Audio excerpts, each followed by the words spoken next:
Good afternoon. My name is Ronnie, and I'm here with, Caleb. and we're here. The topic of the day is talking about recovery and what recovery means to us. For me, recovery means all about change. Changing my life, changing the way I view life, and changing the aspects about myself. And I've been in recovery. I'm recovering now. And for the most part, for the last 26 years of my life, I've been, going through a lot of things with myself, putting myself through a lot of things, But I want you to tell a little bit about your story. So I started using drugs when I was about 15. My friend introduced me to edibles. And at first it kind of started out fun, just every now and then. And then it started turning into every day. And then I ended up starting to get drug tested because I had some court issues to deal with. Wow. And so I started turning to other things. I started turning to cough syrup, to alcohol, and eventually turned to Xanax. And I ended up hitting my head while I was on Xanax. I don't remember any of it.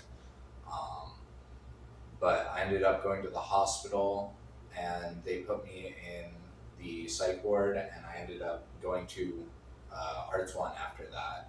So, yeah, that's just kind of like a little basic um, what got me in recovery and how I started. So, and what does recovery mean to you?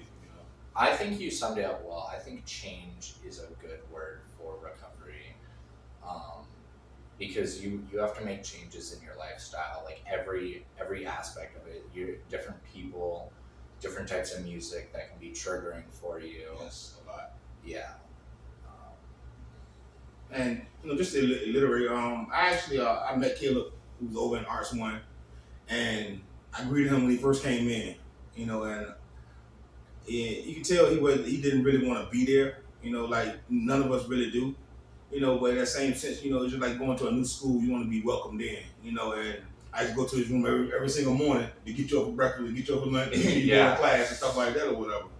But that also helped me within my recovery also, man, because actually it pushed me to actually know that not only do I want it for myself, but to actually want it for somebody else also. yeah. And the change around that I see within you, just from the time that I first seen you when you was over there, man. I see your character actually building up.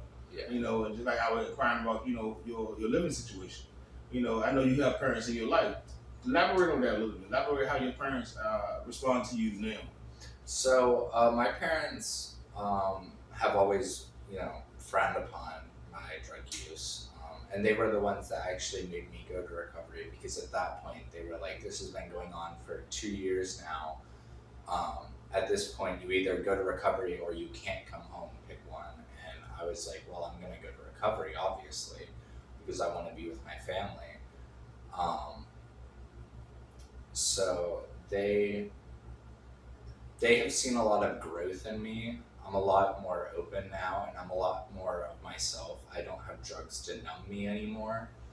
Um, so And you're how old? I'm 18 years old. But the great news is, since we was in Arts One together, the great news about this young man is he did something that a lot of us, or a lot of people, I say, not say myself, I actually have my GED, but a lot of people, even his age, tell them great news of what happened while you was in recovery, man. Oh yeah, I ended up graduating, which I did not think that was gonna happen.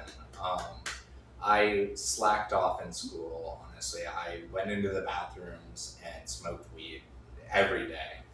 Um, and I did not care about my school at all until the last 2 months of school when I met with my counselor, and she kind of got me to get my shit done, you know. So, event, yeah. So would you say like you guys started with peer pressure, or was it something that you experimented on your own, or how was drugs introduced into your life? It's always been something that I wanted to try, and then my friend just happened to have it one day, and was like, "Hey, do you want to do this with me?" And I was like, "Yeah, sure." It wasn't so much like him pressuring me into doing it, but it was more of just like, "Do you want to do this?" And I, at the time, I was like, "Yeah, sure. Like, I'll try it out." But eventually, I got addicted to the feeling of not having to feel my problems So at the time, did you actually? Was you was? I know you was hiding from your parents at that time, but how did your parents actually find out? There were a couple different times. I think the first time was when I was smoking weed in my house, and they smelled it. And she went upstairs and she was like, "What are you doing?" And I like hid it under my blanket.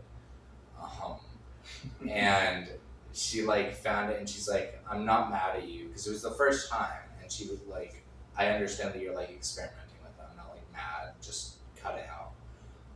But from that point, um, it just continued. I started using a lot of other kind of more discreet things. I started using dab pens, which don't have a smell to them, but some of them are filled with like pesticides and other nasty chemicals that, like, looking back, I shouldn't have been doing because it's probably altered my brain chemistry. So would you say right now? What would you say to like going through the process now? You know, the 20-day process now, and then you over here at Arch 2 or whatever. You know, what would you tell? What would you say to somebody else, or what would you tell your old self when you first started using? What would you tell that part of yourself right now, knowing that you what you knowing now and moving forward with the clean time you have right now? What would you tell yourself then? I think I would tell myself that you don't need drugs to be happy. You just need other people. Um, Drugs aren't always the answer to when you're feeling depressed. I know that it's like a very easy and short uh, time span to, you can smoke a joint and be high in like 2 minutes and you won't be thinking about your problems anymore. You'll just be like, whoa, you know? Um, so that's probably what I would tell myself. It's just know that there are other things that can make you happy. Yeah, you know.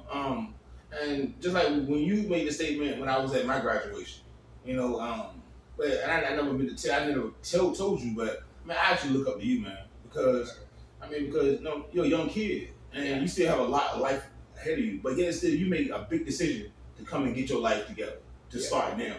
You know, just like I told you before, man, if you invest the next 10 years into your future, man, like, you well on your way. Just like the literature always tell us, you know, have an open mind and be willing to accept recovery, and you can change. You know, they say any addict can pick up and never had a desire to use ever again in their life. You know, that's the part that I like that we always, you know, we stick to on a daily basis. You know, just not picking up that first time.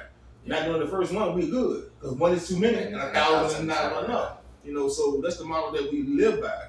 And, you know, and we try to live our drug-free life.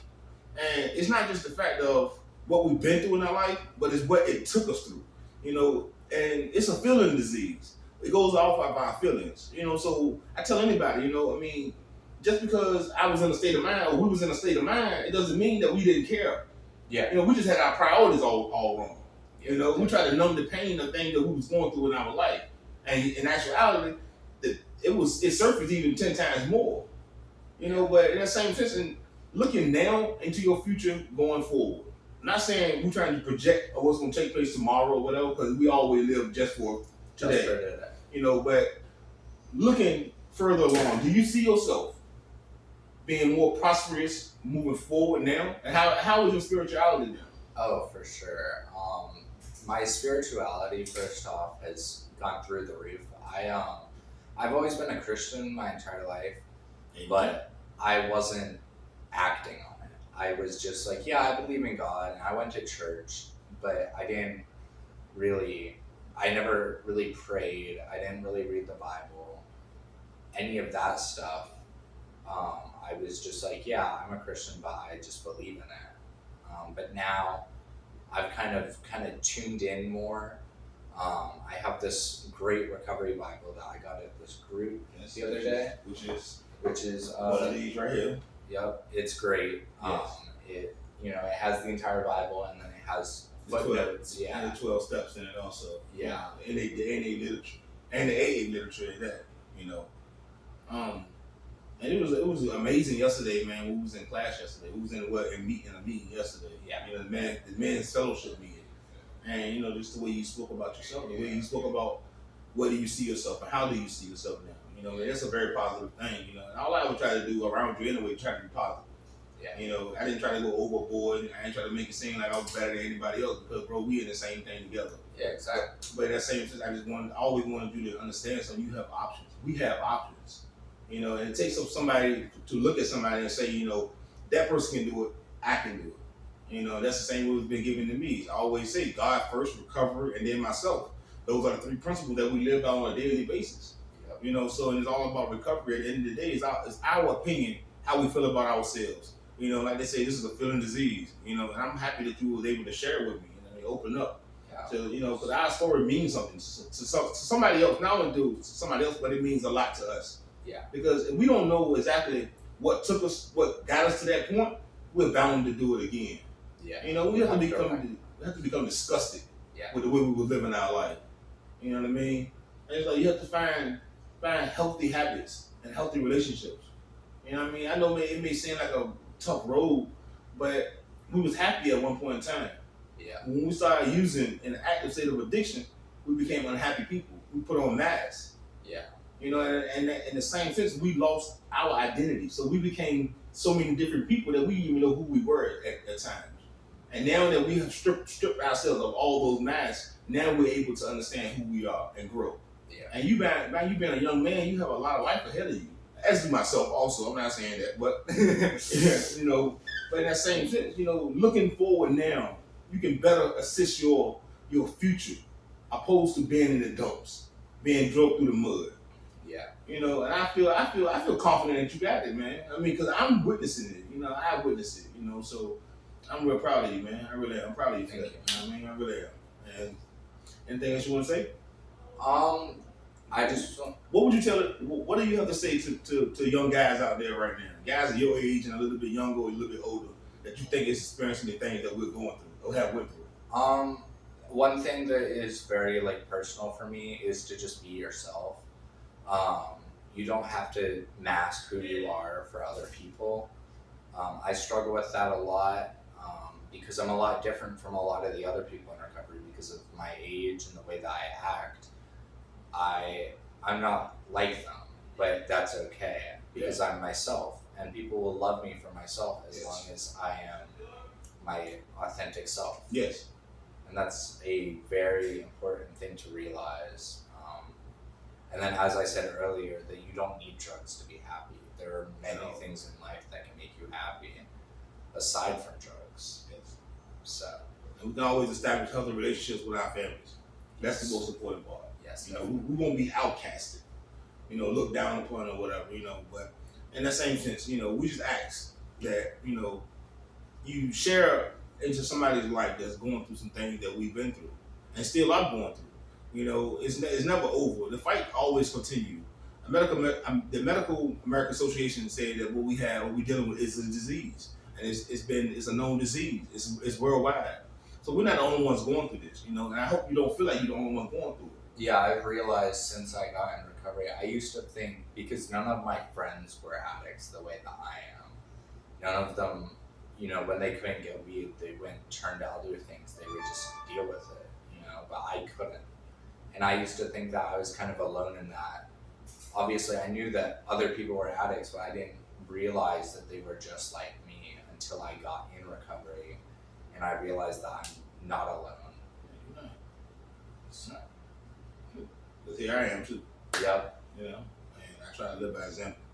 But please, if you have anybody in your family that's going through some things, you know, you can shun them, you can turn your back on them, but that disease is not going to go anywhere. It's only going to make it go worse. Help that person. Get with that person, find out exactly what it is they need. Not money, not material things, but get the help. Find out what's going on with them personally, feeling-wise, what's going on with their past. It's a lot of things that's going on in our past that we have the trauma that we have dealt with. We're trying to hide and trying to put a mask on, trying to become somebody else. You know, so all I can say, you know, just grab hold of that person, love up on them, you know, show them that you care, and continue, you know what I mean? Continue to pray for them, but help that person to get help. Help is out there for us, and we have to seek it out, and that person does want to help. So we'll give a moment of silence to all those who are sick and suffering, and we'll follow that up by a serenity prayer. Who are we not? God, Grant us a serenity to accept the things I cannot change, the courage to change the things that I can, and the wisdom to know the difference. Just for today. Thank y'all.